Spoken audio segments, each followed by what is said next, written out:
कहानी शुरू होती है जब गौतम बुद्ध अपने शिष्यों के साथ लंबा सफर तय करके एक सुंदर गांव पहुंचे। गौतम बुद्ध ने कुछ दिन उसी गांव में रुकने का निश्चय किया।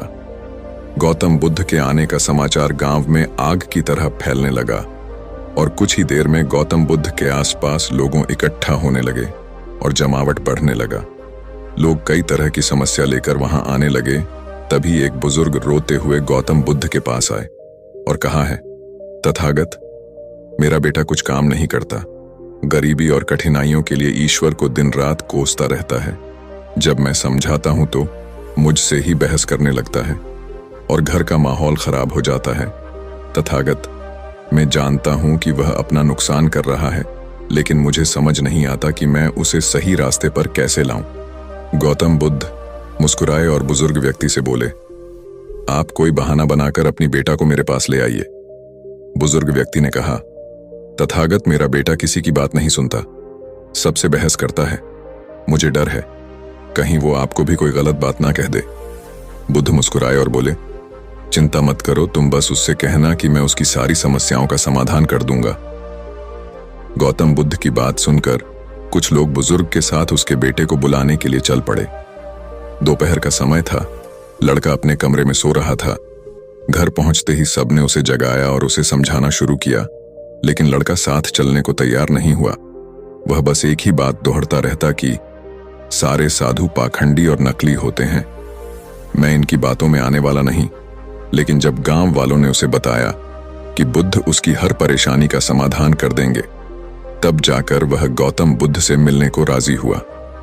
अपने बेटे को लेकर जब बुजुर्ग व्यक्ति ने गौतम बुद्ध के पास पहुंचे तो लड़का बुद्ध को उल्टा बोलने लगा, किस बात के लिए आपने मुझे यहां बुलाया? अगर आप यह चाहते हो कि मैं ईश्वर को कोसना बंद कर दूं, तो मैं ऐसा कभी नहीं करूंगा, क्योंकि ईश्वर ने मुझे इस बेकार शरीर के अलावा दिया ही क्या है।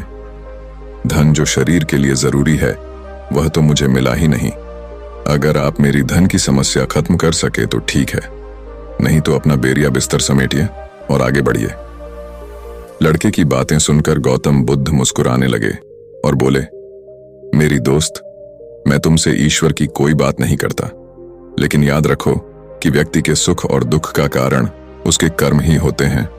इसलिए किसी और को कोसने की बजाय अगर तुम मेहनत करोगे तो तुम्हारा जीवन आसान हो जाएगा। गौतम बुद्ध की बात सुनकर वह लड़का आग बबूला हो गया और कहने लगा, मुझे आपके भाषण से तो नींद आ रही है, इससे तो अच्छा मैं घर में सो रहा था। मैं यहां सिर्फ आपसे मदद के लिए आया हूं। अगर आप मेरी समस्या हल कर सकते हैं तो कहे, नहीं तो गांव से चले जाइए। गौतम बुद्ध थोड़ी देर शांत रहे और समझ गए कि यह लड़का बेहद अड़ियल किस्म का है। गौतम बुद्ध उस नौजवान से बोले, मैं एक राजा को जानता हूं और तुम्हें उससे धन दिलवा सकता हूं, जिससे न तुम केवल व्यापार वगैरह कर सको, बल्कि इतना धन मिलेगा कि तुम अमीर बन जाओगे, लेकिन बदले में तुम्हें भी उसे कुछ देना होगा। वह लड़का बोला, मैं राजा को क्या दे सकता हूं, मेरे पास तो कुछ भी नहीं है। गौतम बुद्ध ने कहा, राजा का एक पुत्र है जो जन्म से ही नेत्रहीन है। राजवैद्य ने कहा है कि अगर राजकुमार को किसी जीवित व्यक्ति की आंखें मिल जाएं, तब वो ठीक हो सकता है।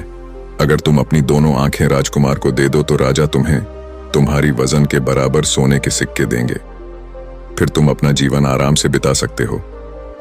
यह सुनते ही डर के कारण लड़के ने आंखों पर हाथ रख लिए और जोर से कहा, यह आप क्या बोल रहे हैं? जीते जी कोई अपनी आंखें कैसे दे सकता है? कोई कितना भी धन क्यों ना दे, मैं अपनी आंखें नहीं दे सकता। गौतम बुद्ध बोले, कोई बात नहीं, दो, नहीं तो सिर्फ एक ही आंख दे दो, फिर भी मैं तुम्हें तुम्हारी वजन के बराबर सोने के सिक्के दिलवा दूंगा। वह लड़का फिर जमकर बोला, आप यह कैसी बातें कर रहे हैं?